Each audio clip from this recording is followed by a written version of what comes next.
Hello दोस्तों, SJ कहानी संग्रह में आपका स्वागत है। आज की हमारी कहानी है बदुआ। कहाँ चल दी आप सुबह सुबह? कोई देखेगा तो क्या कहेगा कि इनके घर में जगह नहीं रह गई है, या फिर बेटा बहू प्रताड़ित करते होंगे। रंजीता ने अपनी सासू माँ गोदावरी जी से कटु शब्दों में पूछा। बहू, सुबह कहाँ है? 8 बज रहा है। तुम अब सोकर उठी हो, इसलिए तुम्हें सवेरा लग रहा है। आजकल सत्संग का समय 8 बजे का हो गया है। गोदावरी जी विनम्रता से अपनी बहू रंजीता से बोली। पहले घर के काम तो निपटाती जाइए। हमने सोया मेथी की सब्जी छाँट कर काट कर छौंक दी है, मटर भी छील दिए हैं, आटा लगाकर रख दिया है। दोनों बच्चों को लंच बनाकर भी दे दिया। उन्हें दूध नाश्ता करवाकर भेज दिया स्कूल।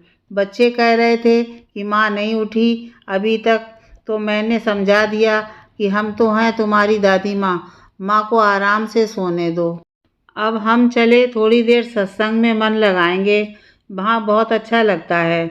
बहू, हमने अभी चाय नाश्ता नहीं किया है, वहाँ से आकर करेंगे।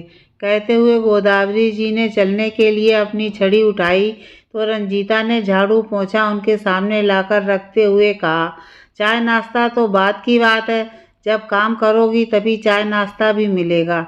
अभी कपड़े धुलना और घर की साफ सफाई तो बाकी है।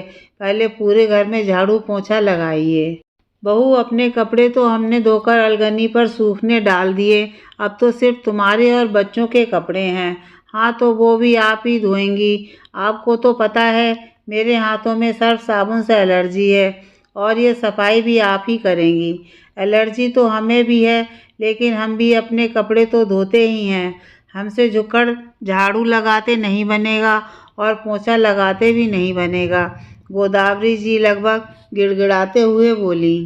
कैसे नहीं बनेगा? ये पकड़िए और लगाइए। रंजीता ने जबरदस्ती उनके हाथ से छड़ी लेकर झाड़ू पकड़ा दी।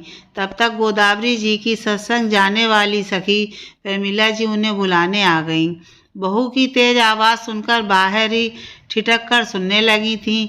जैसे ही रंजीता ने गोदावरी जी के हाथ में जबरदस्ती झाड़ू पकड़ाई, वो अंदर आवाज़ देती हुई उनके सामने आ खड़ी हुई। गोदावरी बहन, कहाँ हैं आप? आज सत्संग नहीं चलना है। समय देखा है 8:30 बजने जा रहा है। आपका इंतजार कर रही थी, लेकिन जब आपको देर देखी तो देखने चली आई कि आपको देर क्यों हो रही है। फिर उनके हाथ में झाड़ू देखकर चौंकते हुए बोली, बहन, अब आपकी ये उम्र तो नहीं रह गई कि घर का झाड़ू पोंछा करें। कल ही तो आप कह रही थीं कि आपकी कमर और घुटनों में असहनीय पीड़ा होती है, आपको चलने फिरने में तकलीफ होती है। इसे किनारे रखिए और चलिए मेरे साथ। आज सत्संग में सबको अपनी अपनी बेटे बहुओं के बारे में बताना है कि उनके बेटा बहू उनके साथ कैसा बर्ताव करते हैं। जो गलत करते हैं उनके लिए भी बहुत बढ़िया सुझाव मिलने वाला है। और बहू रानी, गोदावरी बहन के पास तो एक ही बेटा है और 6 बेटियां हैं। कम से कम अपना दुख दर्द कहने के लिए बेटियां तो हैं, लेकिन तुम्हारे तो 2-2 बेटे हैं। मतलब तुम्हें ऐसे ही प्रताड़ित करने के लिए 2-2 बहुएं आएंगी। तुम्हारे पास तो कोई बेटी भी नहीं है अपना दुख दर्द कहने के लिए, और फिर जो करोगी भोगोगी भी तो तुम ही। इसलिए अपनी वृद्ध सास को इतनी प्रताड़ना मत दो कि किसी समय उनके मन से निकली आग तुम्हें सच में लग जाए। प्रमिला जी ने गोदावरी जी की तेज तर्रार बहू रंजीता को सुनाने के लिए यह बात कही, और गोदावरी के हाथों से झाड़ू लेकर छड़ी पकड़ाई और तेजी से उनका दूसरा हाथ पकड़कर बाहर निकल गईं। इधर रंजीता प्रमिला जी की बातें सुनकर छटपटाकर रह गई और उनके वापस लौटने का इंतजार करने लगी। गोदावरी बहन, आप इतना क्यों डरती हैं अपनी बहू से? और आपका बेटा वो भी कुछ नहीं कहता इसे? शर्म आती है ऐसी औलाद पर। हमारा बेटा बहुत अच्छा है, उसे इन सब बातों के बारे में कुछ पता नहीं रहता, तो ये आपकी गलती है। गोदावरी बहन, इतना सीधा होना किस काम का? बहू आपको प्रताड़ित करती है और चुपचाप सहती रहती हैं।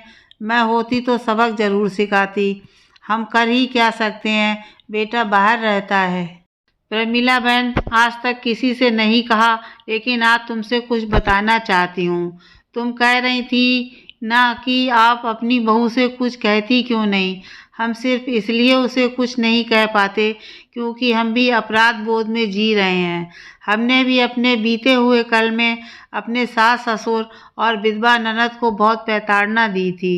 अपने उन्हीं बुरे कर्मों का फल हमें मिल रहा है। उन लोगों ने उस समय आहत होकर जो बद्दुआएं दी हैं, सब एक एक कर फलीभूत हो रही हैं। ये बात आज समझ में आ रही है कि सबको अपने अपने कर्मों का फल भोगना पड़ता है। कहते हुए गोदावरी जी रोने लगीं। ये बात तो आपने बिल्कुल सही कही। सबको अपने अपने कर्मों का फल खुद ही भुगतना पड़ता है। आज आप भुगत रही हैं, आने वाले कल में आपकी बहू भी अपने बुरे कर्मों का फल भुगतेगी। लेकिन फिर भी आप उसकी बातों का विरोध किया करिए। आप अपने आप को कमज़ोर ना समझें। गलत बात का विरोध जरूर करें और अपनी बहू को यह एहसास जरूर करवाएं कि आपने अपने बीते हुए कल में जो किया वो आप भुगत रही हैं। वो आज जो आपके साथ कर रही है, अपने आने वाले कल में वो ही जरूर भुगतेगी। मैं हमेशा आपके साथ हूँ। लीजिए, बातें करते करते सत्संग भवन आ गया। कहते हुए प्रमिला जी और गोदावरी जी अंदर चले गए। सत्संग के बाद गोदावरी जी घर पहुंची तो देखा कि रंजीता बैठी बुरी तरह सुबक रही थी। देखकर गोदावरी जी से रहा नहीं गया तो बड़े ही प्यार से सर पर हाथ फिराते हुए पूछने लगीं, क्या हुआ? तुम तो रोज हमें नौ नौ आंसू रुलाती हो। आज तुम्हें रुलाने की हिम्मत कौन कर बैठा? अपने कर्मों की सजा भुगतने की तैयारी कर रही हूँ। मेरा बेटा मुझे ही सुनाकर गया है कि मैं आप जैसी औरत के साथ कभी नहीं रहूँगा। अभी आप दादी का जीना दुश्वार करती हैं, कल जब मेरी बीवी आ जाएगी तब आप उसका जीना मुहाल करेंगी, जो मैं कतई बर्दाश्त नहीं करने वाला। इसलिए मैं तो जॉब लगते ही अपने लिए अलग घर ले लूँगा। माँ जी, उसने कुछ गलत भी तो नहीं कहा। मैं आपके साथ कितना गलत करती हूँ वो सब बच्चे भी देखते हैं और वो वही सीखेंगे जो देखते हैं। आप मुझे मेरी अब तक की गलतियों के लिए माफ़ कर दें। कहकर रंजीता गोदावरी जी के कदमों में झुक गई। गोदावरी जी आंखों में आंसू लिए अपनी बहू को माफ़ कर देती हैं।